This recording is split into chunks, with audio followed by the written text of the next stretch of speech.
Bom, e vamos às informações desta primeira semana do mês de maio. Segunda-feira, feriado aqui no Brasil, portanto, negociações fora apenas do país, mas o mercado de pecuária continua com a expectativa não muito positiva para a abertura dos negócios nessa terça-feira no mercado físico e também no mercado futuro. Só para se ter uma ideia, a pressão exercida para a arroba do boi gordo nesse mês de abril foi muito grande.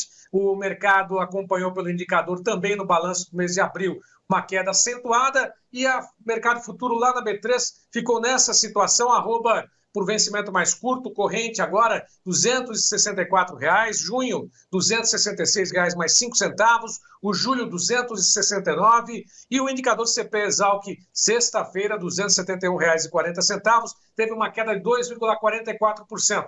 Mas no mês de abril, o próprio indicador para a roupa do boi gordo aqui em São Paulo teve no acumulado uma queda de 8,30% e a expectativa não é muito positiva. Só para poder lembrar que também o indicador CPE para o bezerro média do Mato Grosso do Sul acumulou praticamente uma ligeira alta de 0,61%, mas a R$ 2.465,67 por cabeça. E esse mercado segue aí acompanhando a possibilidade de ter uma ligeira alta no mercado de reposição. Talvez oportunidade para aqueles pecuaristas que vão fazer a recria e também a engorda em algumas regiões. Lembrando que estamos aí em pleno início de confinamento, as contas já estão na ponta dos lápis e também há a expectativa de que a suplementação continue aí um pouco mais equilibrada com relação aos preços tanto do farelo quanto do milho. Mas cada pecuarista sabe exatamente onde essa conta vai fechar e se vai fechar a conta, vai ter a chamada margem. Alguns analistas, como Iberville Neto, consideram que a possibilidade do confinamento já está fechada a conta nos preços dos insumos e, lógico, levando em consideração a cabeça do animal, da arroba do boi gordo lá na frente. Tem sim, segundo ele, uma margem mesmo com os preços mais baixos. O Fabrício Fabre, da Scott Consultoria, comentou conosco o fechamento do mercado nesta última semana do mês de abril. Vamos à Scott Consultoria da Vida Luz. Olá, amigos. Felipe Fabre, zootecnista e analista do mercado aqui da Scott Consultoria. Vamos trazer hoje um panorama do mercado do boi e o que a gente pode esperar para os próximos dias. Estamos caminhando para o final do mês de abril e a gente pode considerar esse abril um abril sangrento, com praticamente todas as praças com referências em queda.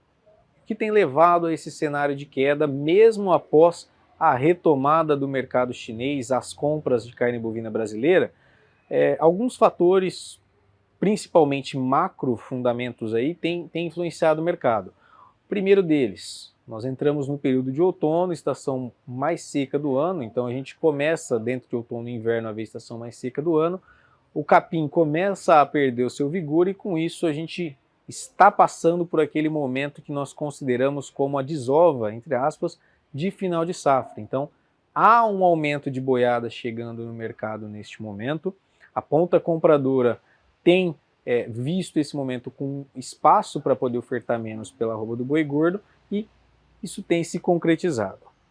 Por outro lado, quando a gente olha para a ponta compradora, há fundamentos que também têm pressionado ela com relação à aquisição da matéria-prima, o boi gordo.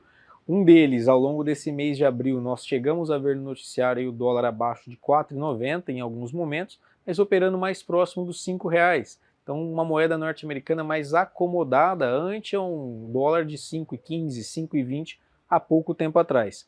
Isso reflete diretamente no resultado das empresas, principalmente as exportadoras, quando a gente está falando aí da remuneração frente à carne exportada para o mercado internacional e com destaque aí a China. E por falar em China, mesmo com a retomada da exportação para o país, os dados ainda não refletiram os embarques, as compras dentro desse período. A gente ainda vê embarques bem comedidos ao longo desse mês de abril, girando em média de 5 mil toneladas dia, com preços menores, quando no ano passado nós tínhamos cerca de 8 mil toneladas dia sendo embarcadas em abril de 22. Há um certo delay com relação às informações que estão chegando no mercado. Nós acreditamos que essas informações da Secretaria do Comércio Exterior ainda refletem o período de suspensão às exportações da China, porque segundo os agentes consultados aqui pela Scott Consultoria, a gente tem bons volumes sendo exportados para a China, mas com preços menores. Então isso tem pressionado, quando a gente fala de preços em dólares e um dólar menor, tem pressionado a margem da indústria exportadora e tem refletido também no apetite para compra, até pelo boi com 4 dentes, aí, o chamado popularmente boi China. O que a gente tem hoje de referência no mercado? Para São Paulo, depois de chegar aos R$300 pós-embargo e preencher boa parte das escalas das indústrias, o boi China tem trabalhado mais próximo dos R$270. O boi para o mercado interno também tem operado nessa faixa de preço, oscilando até R$265 e R$260, um deságio de quase R$10 por arroba, mas fala-se muito da ausência de ágio hoje com relação ao boi mercado interno e o boi para exportação aqui em São Paulo. Em outras praças a gente tem visto a cotação perdendo ainda mais força. Goiás, por exemplo, paga-se no máximo R$250 por arroba para o boi China, boi para o mercado interno em torno de R$220 a R$225 por arroba, e em Minas Gerais a referência tem trabalhado também próxima dos R$250 a R$260 para o boi China, com R$220 para o boi destinado ao mercado interno.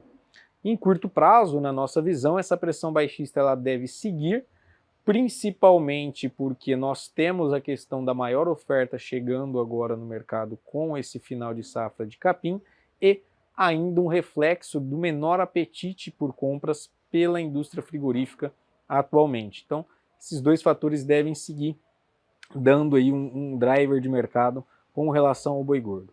Para o médio prazo, quando a gente olha principalmente para o segundo semestre, podemos ver alguma retomada na firmeza das cotações, mas nada expressivo, porque devemos sempre levar em consideração que estamos em um ano, na nossa percepção, de descarte de fêmeas, então maior oferta chegando ao mercado, e com isso as cotações em termos nominais não devem aí ter uma alavancagem muito grande com relação a altas ao longo do segundo semestre, onde a oferta ela é menor e por isso tende a ter aí preços acima do primeiro semestre.